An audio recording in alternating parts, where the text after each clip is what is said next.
Late September 1968, Barcelona. The Jimi Hendrix experience was 3 days into their European tour, and the city felt different from London or Paris. Older, quieter. The band had played at Palau de la Música Catalana the night before. A good show, but not legendary. The acoustics in the ornate concert hall had been difficult, the audience polite but distant. Spanish rock fans were still finding their way to this new sound, this new energy. After the show, someone mentioned a guitar gathering the following evening at a private salon in the Gothic Quarter. Classical guitarists, flamenco players, a few jazz musicians, informal, intimate, just people who understood the instrument. Jimmy's manager suggested he skip it, rest before the next show. But Jimmy was curious. He'd heard flamenco on records, seen the technique, the speed, the percussive attack. He wanted to see it up close. The salon occupied the ground floor of a narrow building on Carrer dels Banys Nous, tucked between a bookshop and a long-closed cafe. Old stone walls bore centuries of moisture and memory. High ceilings with exposed wooden beams made every note resonate differently. Maybe 20 people scattered on mismatched chairs and threadbare cushions, most holding worn guitar cases.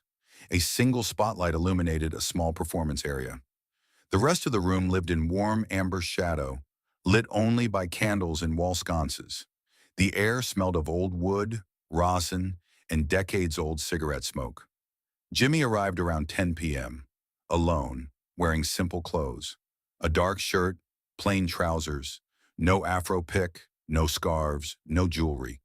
He wanted to watch, not perform. He sat in the back on a wooden stool that wobbled slightly. From there, he could see everything without being seen. The gathering was already underway. A young flamenco guitarist was playing, fingers moving so fast they blurred. The rasgado technique, the tremolo, the golpe percussion on the guitar body. Technical mastery on display. The small audience nodded in appreciation, some tapping rhythms on their knees. Then an older man stood up. Francisco Mendoza, Paco to everyone who knew him. 63 years old. He'd been playing classical guitar since he was 8, studied in Madrid, performed across Europe, taught at conservatory. 40 years of disciplined practice had made his hands precise instruments. Paco didn't perform often anymore. He taught, he judged, he maintained standards. He believed in the purity of classical technique, the supremacy of Spanish guitar tradition. Someone whispered to Paco that Jimi Hendrix was in the room. Paco looked toward the back, saw a young black man with a huge afro sitting quietly. He'd heard the name. The American. The one who played loud electric guitar, who lit instruments on fire, who made spectacle out of what should be art. "That's guitar?" Paco said to the person next to him, loud enough for others to hear. Not aggressive, but dismissive. Noise through amplifiers, distortion, tricks for people who can't really play. Some in the room shifted uncomfortably. They knew who Jimmy was, even if Paco didn't respect it. Jimmy heard the comment. He didn't react. He'd heard it before, would hear it again. Electric isn't real. Loud isn't music. Paco picked up his guitar, a handmade classical from Granada, built in 1932. Spruce top, rosewood back, and sides. It had been his teacher's guitar, passed down when the old man died. Paco treated it like sacred text. He played a piece by Fernando Sor, technically perfect. Every note clean, every phrase shaped exactly as written, beautiful in the way a perfectly executed blueprint is beautiful. Correct, admirable. When he finished, the room applauded. Respectful, knowing applause. These were people who understood what they'd just witnessed, decades of discipline made audible. Paco set the guitar down and looked toward the back of the room again. "You play classical?" he asked Jimmy directly. The room went quiet. Jimmy didn't answer immediately. He was still processing what he'd heard. The technique was undeniable, but something felt missing, like watching someone recite poetry in a language they'd memorized but didn't speak. "Not really," Jimmy finally said, his voice quiet. "Of course not," Paco said. "Classical guitar requires discipline, years of study. You can't simply feel your way through it." Someone in the room, a younger guitarist who'd seen Jimmy play in London, tried to intervene. "Paco, he's actually incredible. Different style, but..." Paco waved him off. Style is an excuse for lack of technique. Real guitar is this. He gestured to his classical. No electricity, no effects, just wooden strings and 40 years of practice. Jimmy stood up. Not confrontational, just standing. He walked toward the performance area, and the crowd parted slightly. Could I try? Jimmy asked, nodding toward a classical guitar sitting in a stand nearby. Paco smiled, the smile of someone who believes they're about to prove a point. Please, let's see what happens when you can't hide behind volume. Jimmy picked up the guitar. It wasn't Paco's precious instrument, just a decent student model. He sat down, adjusted it on his lap. The neck felt different from his Stratocaster. Wider, flatter. He spent a moment tuning, getting the feel. The room watched in complete silence. Paco stood off to the side, arms crossed, waiting. Jimmy didn't play flamenco. He didn't try to show off technique he didn't have. He didn't attempt to out-classical the classical guitarist. Instead, he played something simple, an old Spanish folk melody, one he'd heard on a record years ago. He didn't know its name, didn't know its history. He just remembered how it felt.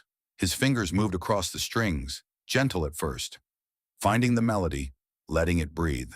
No speed, no flash. Just the melody, naked and honest.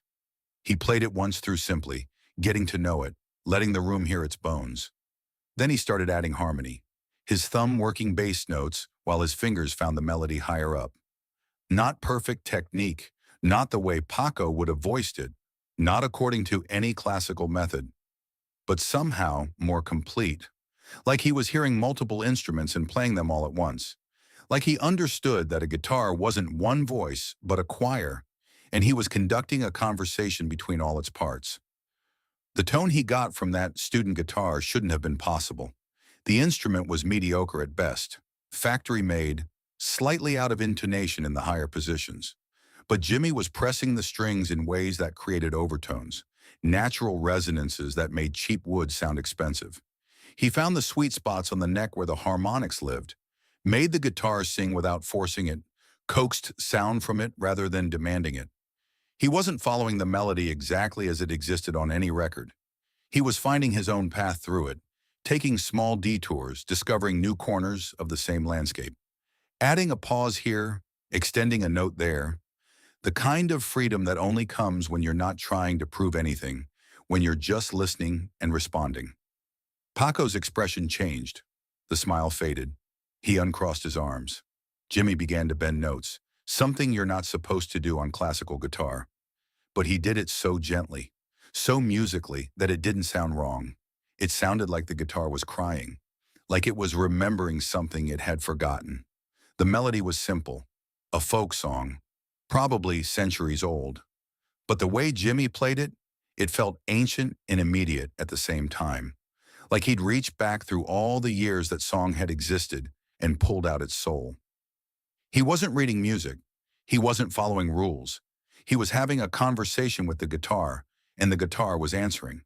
Paco stood completely still, his hands, those precise instruments that had executed 10,000 pieces perfectly, hung loose at his sides.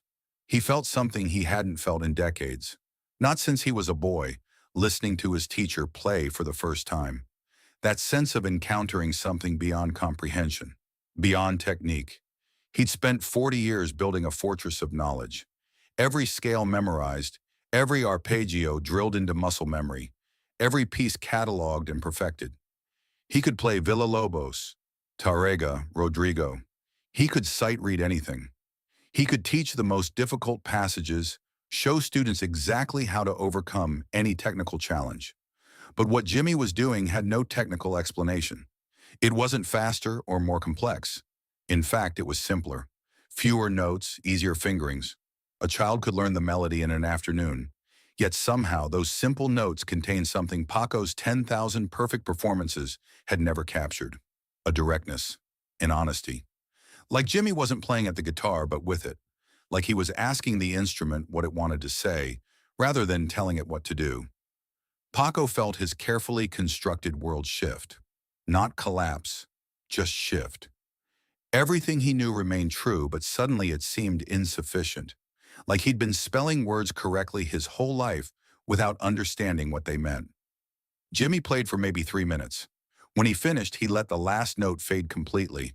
He didn't rush the silence. No one in the room moved. Then someone started crying. A woman in her 50s, a classical guitar teacher from the conservatory. Tears running down her face. She'd just heard what music was supposed to be. Paco walked over to Jimi slowly. He didn't speak. He reached out and took the guitar from Jimmy's hands, not to take it away, but to hold it, like he needed to feel if it was the same instrument.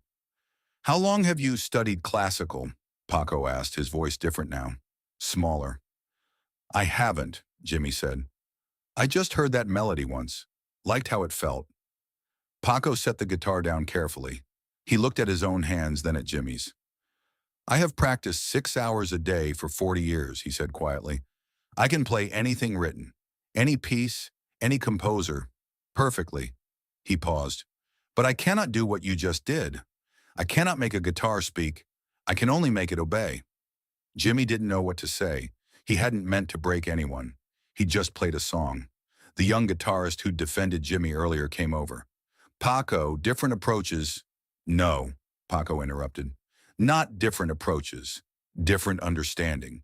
I have spent my life learning how to play. He already knows why to play." The gathering continued for another hour, but Paco didn't perform again. He sat watching others play, his mind elsewhere, processing. When Jimi left around midnight, Paco walked him to the door. "Will you be in Barcelona again?" Paco asked. "Maybe next year," Jimi said. "I would like to hear you play electric guitar," Paco said. "I think I have been wrong about many things." Jimi smiled. "You play beautifully, really. That piece you played, it was perfect." "Yes," Paco said. "It was perfect, but it was not alive." In the weeks after that night, people who knew Paco noticed changes. He stopped teaching for a while, started playing differently, less rigid, more feeling. He told his advanced students to listen to Jimi Hendrix records, which confused them completely. A journalist from a Barcelona music magazine interviewed him 6 months later, asked about his recent shift in teaching philosophy. "I met someone who showed me the difference between mastery and artistry," Paco said. "I have mastered the instrument, but he understands the music. Those are not the same thing." "Who?" the journalist asked. "A young American guitarist. He played a simple folk melody on a cheap student guitar and made me forget 40 years of training. Not because my training was worthless, but because I had let it become a cage instead of a foundation." The interviewer pressed for the name. "Jimi Hendrix," Paco said, "though I doubt he remembers that night. For him it was just another evening. For me it was the night I realized I had been playing guitar with my hands. But he plays guitar with his soul, and the soul doesn't need 40 years of practice. It just needs to be honest." When Jimi died in September 1970, Paco was teaching a class at the conservatory. Someone came in with the news. Paco stopped the lesson, walked to his office, and closed the door. His students heard him playing guitar, the same simple Spanish folk melody Jimi had played that night in Barcelona. But now finally it sounded alive. Years later, in a 1985 interview with a classical guitar journal, Paco was asked about the most important moment in his musical education. "Barcelona, 1968, he said. "A young American played 3 minutes of music and destroyed my arrogance. I had believed that technique was the destination. He showed me it was only the vehicle. The destination was always the truth. And truth doesn't care about 40 years of practice. It just cares about honesty." The interviewer asked if he regretted all those years of discipline. "No," Paco said. "The discipline gave me the tools. But meeting Jimi taught me what the tools were for. Not to prove superiority, not to demonstrate knowledge, to serve the music, to serve the truth." That night in Barcelona wasn't recorded. No footage exists. Just memories of 20 people who witnessed a master realize he'd been looking at music the wrong way, and a young guitarist who had no idea he'd just changed someone's entire understanding of their life's work. The challenge had been simple. Try classical, try real guitar, prove yourself without electricity. Jimi's response was simpler. He played 3 minutes of honest music, and in those 3 minutes, a man who'd spent 40 years perfecting technique discovered that perfection without soul is just expensive silence.